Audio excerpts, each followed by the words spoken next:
I'm Alyssa. And I'm Casey.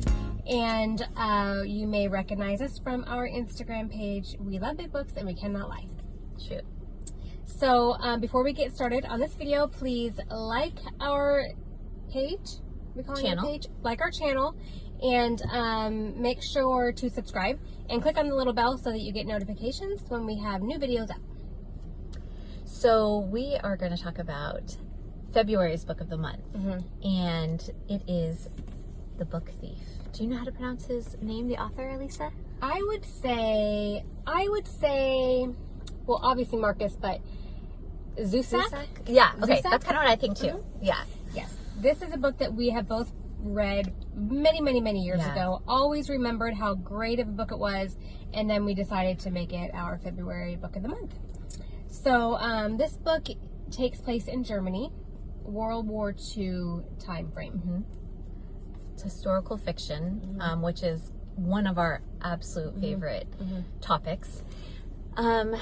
This book is, I'm excited to talk about it because it is one of those books that stays with you for a very long time. Probably for life. It's like a really special book.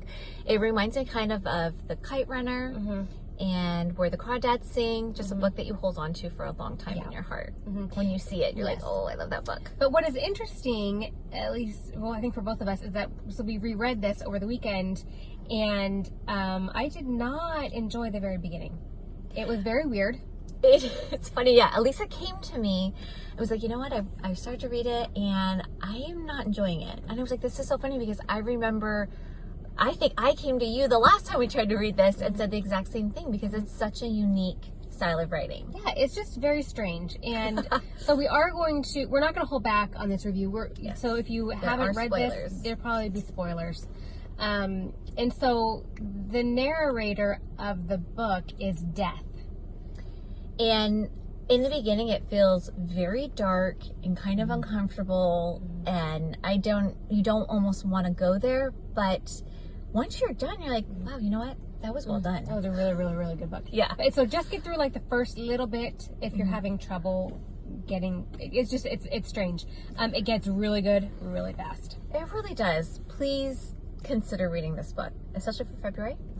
But so it takes place in Germany, and I think it's kind of towards the beginning of the war. And so they're just kind of now starting to create like the Hitler's Youth. And so it starts with little Liesel. Meminger? Meminger. So Liesel, I think she's like 9, 10, maybe 11. Right. And she is on a train. Her mother is taking her to live, her and her little brother to live with almost like a foster family. She's unable to take care of them. And then on the way, her little brother sadly dies. And at the gravesite for her brother, she happens to see this book. I don't know if it's lying in the dirt or if it's I think it was. Like, I think it dropped from someone's pocket. Yeah. But and very impulsively, she decides she has to have this book, and she scoops it up and she seals it. And this starts her career as a book thief. Which is interesting because she can't read. And she's pretty much like at a 5th grade age. Yeah. She's old enough where she should be able to read, but she's never learned. And so this book is called, is it The Gravedigger's? Yes, The Gravedigger's Guide to Grave Digging or something? Yeah. Digging a grave. Yeah. So she doesn't, but obviously she has no idea what it's called because she actually can't read. And so she takes it with her. And so when she gets to her foster family's house, it's an older couple, I'm thinking, like, older or middle age. I mean, they have grown kids themselves. So it's just a little bit older, yeah. They were expecting her and her brother, but then end up just getting Liesel. And she hides the book, I think, under her bed or something like that. So, so how they start to read, so she has nightmares every night, dreaming about her brother and her little, she calls her foster parents Mama and Papa. So Papa comes in every night and comforts her, and then he finds this book. And he asks her, you know, have you read it, or can you read it? And she's like, oh, I can read about half of it. But then he quickly realizes, no. She basically can read the word the. Yeah. And They're both very interesting characters. He also can't read that well. I mean, he can, but I think he dropped out of school in like 4th grade. But he very quickly, you are endeared to him. He's very kind and very sweet and very nurturing. And his wife is the exact opposite. And she is aggressive and loud, kind of abusive, but for the times normal, probably. Yes. I feel like no more than what everyone else was. Yeah, in those they definitely days, smacked their kids around quite a bit. Then that was very normal. She might be a little bit more even because she does a lot of swearing at both her husband and Liesl. She's not very nice to her husband. At all. But the writer just does such a good job at making you really love the dad, the papa, and not loving her quite as much, but by the end you actually do. And I kind of love that he's so talented at making you feel that way. So Papa takes her under his wing and decides he's going to help her read. So what they end up doing is in the middle of the night, after she has her nightmare, she wakes up and then they start learning how to read. So he takes her to their gross, dingy basement, and he's a painter, and so he paints the wall blank, and they use that as kind of like their chalkboard, and he ends up teaching her the alphabet, and that's how she starts to read. Yeah, he just does his very best, the best that he can do. And so they just take it chapter by chapter every single night, slowly working through it. So any word that she doesn't understand or doesn't know how to read or write, so they'll write it on the wall, and then she'll learn that word, and then that's how they kind of work their way through. She's thrilled because when she joined them, they ended up putting her in school, and they put her in like kindergarten basically. And so she was embarrassed to be the tall kid in class, and so she's trying to work her way out of that. And I mean, of course, being readers, you're always just gonna love a little reader also, and so she becomes very interested in these books. And during this time, this is when the Nazis are starting to take over. The kids have to start joining like a Hitler's Youth program. And I guess the second book that she steals is during it's a big bonfire on Hitler's birthday. Oh yes, they had gone around the neighborhood and collected trash and books and anything they could burn. That goes against what they believe. That goes against. So at the end of the bonfire, she's kind of off on her own, and she just happens to see a book lying in the ash. And she looks around, makes sure no one's watching her, and she snatches it and then runs in the alley and looks at it. And it's called the Shoulder Shrug. Yeah. Yes. And what's really kind of funny is that she's like, oh, it's not very hot because it was damp. I think because they were trying to put the water out and everything, or the fire out.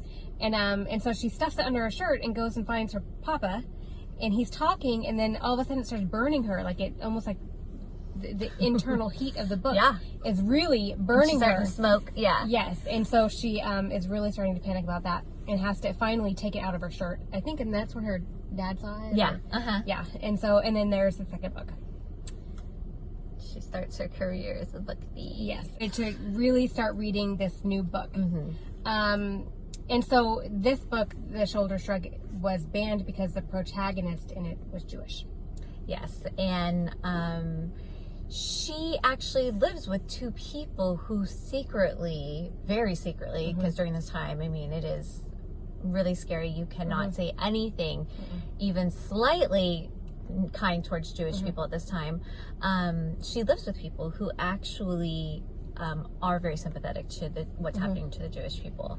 So the dad actually had applied to be a member of the Nazi Party, but he was not approved yet. He applied so that he could get work and that he could get food. Yeah, you have to be part of this, or you will not get any. But he wasn't approved right away because he had helped out a Jewish shop maker paint his door over there was a Jewish slur on it, and he helped paint over the slur, and so then he was kind of blacklisted. And so he's already on their bad list. Right. They've already been kind of watching. Yeah. And so that at one point outside on the bonfire, Liesl shouts out kind of loudly that she hates Hitler, and her dad or Papa slaps her on the face, right? Yeah, which is very shocking because Yes, he's never he even never said does that. he's never raised his voice Right. to her or anything, and then he does yell at her as well. Yeah, she really gives it to her, and then on the way home, he kind of brings her aside quietly and said, "You can talk like that at home, but you're never to talk like that out in the open." Yeah, I mean, you could be killed. Yeah. So that's not a joke at all. But then the next part of this book is basically this guy shows up at the door. His name is Max, and he is Jewish and is looking for a place to stay. And they kind of talk about this a little bit in the book, but there is a little bit of a backstory. And his dad in the past had helped the Papa. I think in the World War I. Yes, you're right. That's exactly right. Max's dad saved Papa's life. Yes. Which his name's Hans Hepperman. Yeah, Hans Hepperman, yes. So, this is like 20 years later. He did not expect to see anyone, but this Jewish guy shows up at the door and needs a place to stay. And they absolutely don't hesitate. They take him in. And that's, I think, when you start to see the mama kind of have a softer side. Because she didn't even bat an eye. No. She was just like, okay. She immediately started taking care of him. Yeah. And then you're kind of like, oh. Which the funny part is that, okay, right before Max showed up, all she can really feed her family is pea soup. Oh, yeah. And they got Liesel and I don't know if Papa got sick, but Liesel she definitely did, got sick. Because every night it's the same thing. Yeah, it's just she was throwing up and everything, and so the next couple days or whatever, Max shows up and she feeds him pea soup, and he is gobbling it up, and she's like gets all smirky, like, well, I guess pea soup's good enough for him, and then he throws it up, and then she was like kind of quiet after that. I mean, and Max was like, I haven't really eaten in a long time, so that's actually why I got sick. But he ate too much, and he was always very gracious, and I Yes. think he always acted like he liked her food. But that was funny. That was. So they end up deciding to hide him in the basement, and this is not okay. This is very scary. No one can know, not even one single person, not the rest of their family, their children. Nobody can know, their grown children, that they have him there. That's how serious it is. Well, they were actually very hesitant about getting Max there too, because they found out about Liesel, that there was a child in the house. That's right. And they were very scared and worried that she would not be able to keep quiet about it. But Papa and Mama did a very good job about explaining, you can't even tell your best friend, Rudy, who lives next door, like, you can't tell anyone. This could kill us all. And Max, was so humble. The fact that he was risking their lives humbled him so much that he was very aware. That he didn't care if he was just in a tiny little spot in the basement. He did his best to not be a burden on them in any way. And these living conditions in the basement, this is like the coldest, dampest, unsafe basement probably that you could ever think of. There's probably mold in there. He got very sick from being down there 24/7. And so at some point they decided, okay, you'll be down there during the day. You're going to sleep upstairs at nighttime in a room where there's like not windows or something. Yeah. Because he grew very ill. Yeah. And sort of through this illness, I feel like Liesel and Max's friendship really grew closer. She would find little gifts for him and bring them every day. It could be a feather.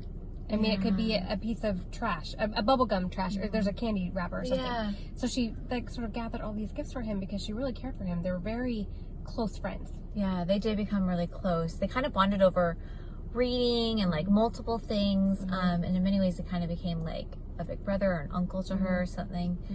Their friendship was very sweet. And he saw how much she loved reading and how much she cherished her books. He actually wrote her a book, a little story. Which was very sweet. That little story was so sweet. Yeah, what's interesting is that, so when Max came to live with them, so this might get confusing. I shouldn't talk about this.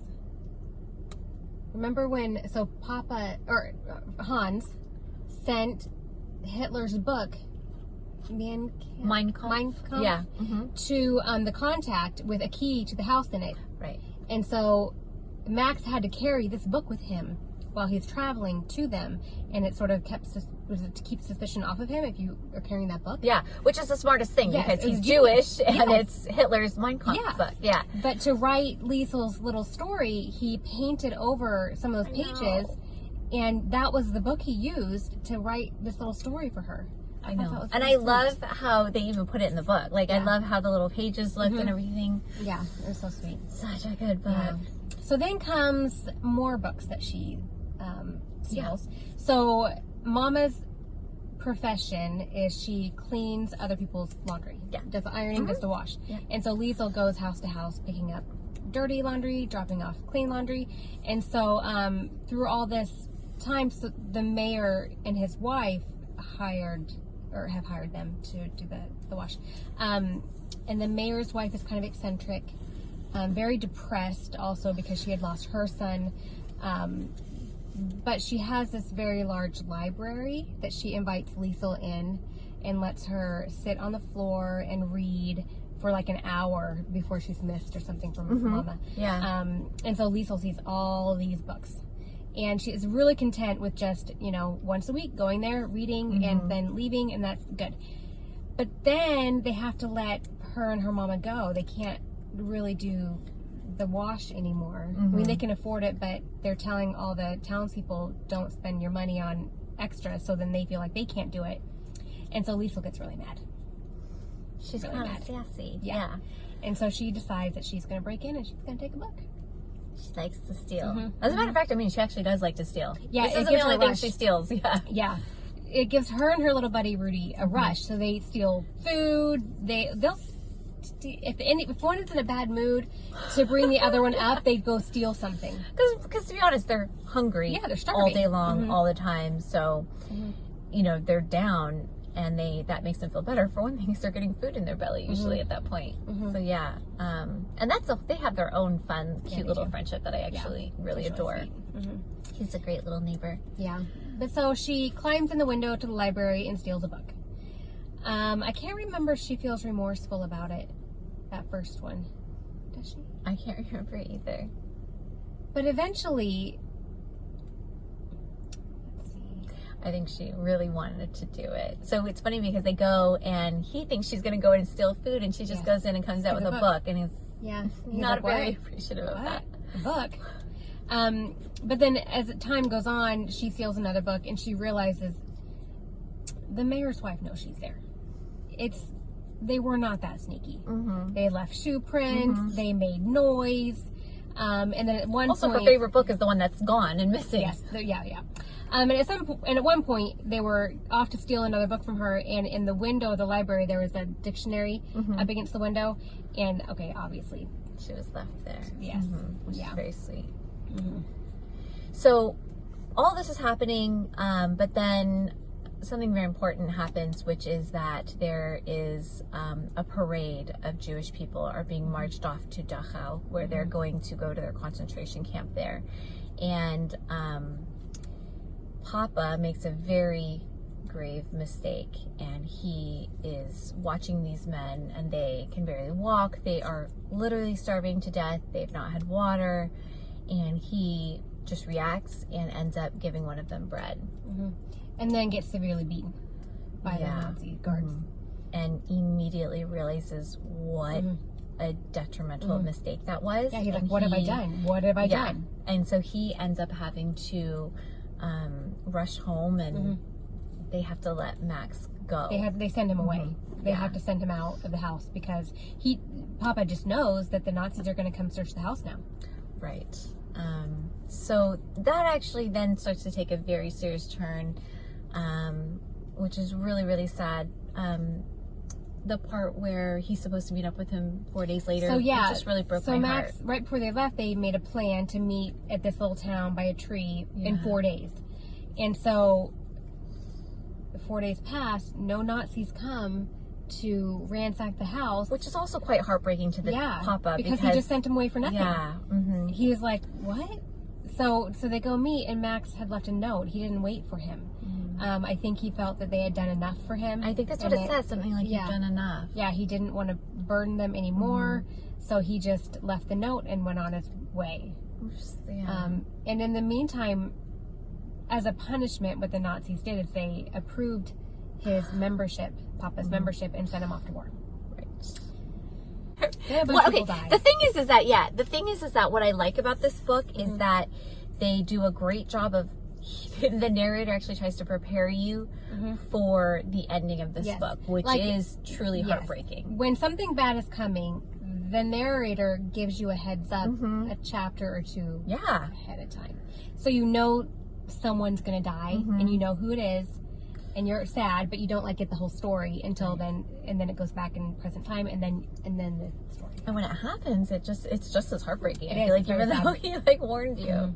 Yeah. So did you end up feeling sad at the end of this book, or did you? Yeah, I started crying. Just because there is one character who dies. I mean, I'm sad for everyone that died in her life because she's literally left alone. Yeah.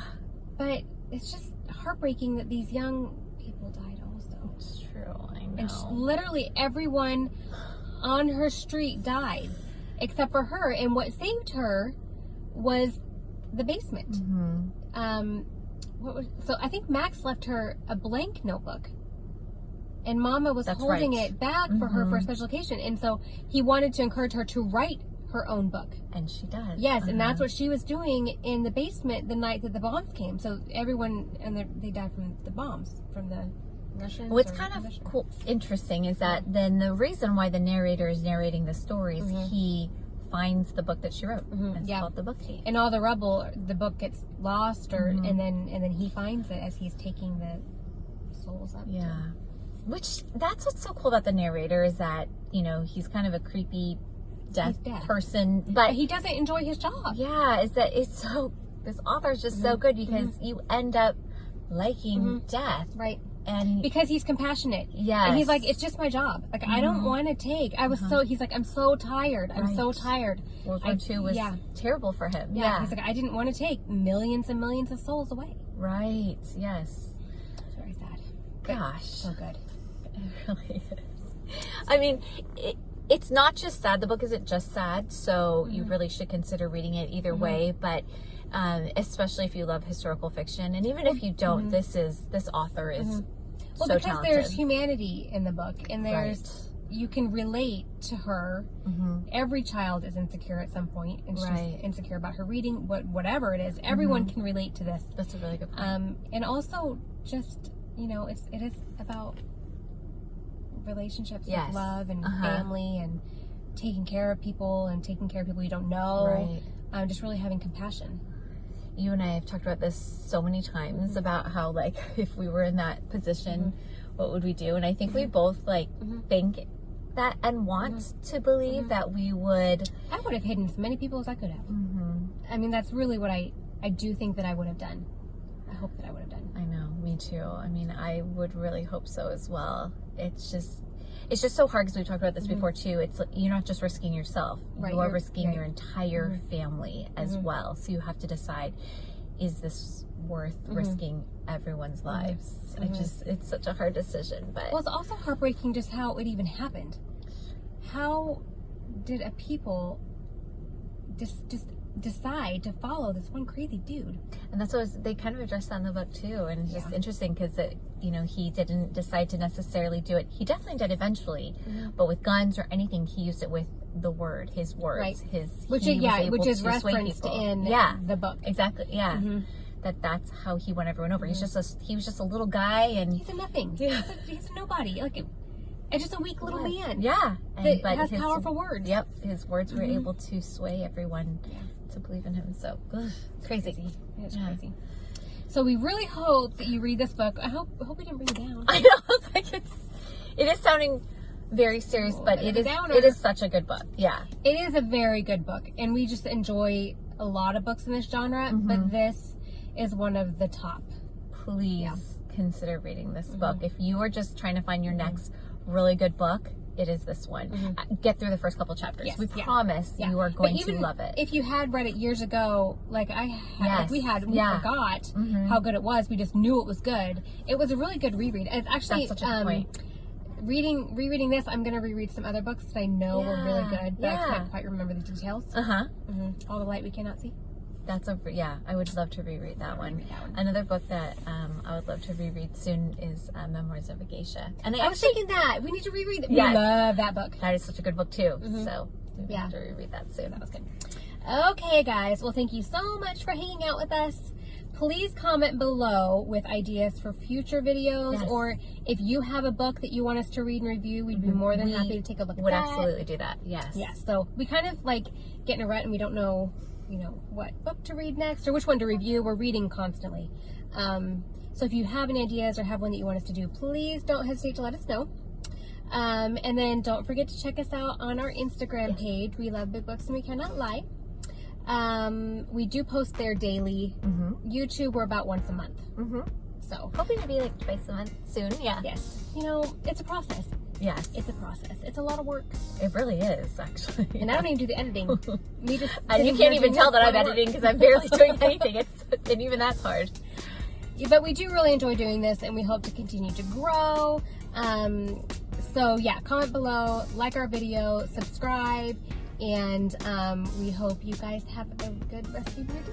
Don't forget, we love big books. And we're not going to lie.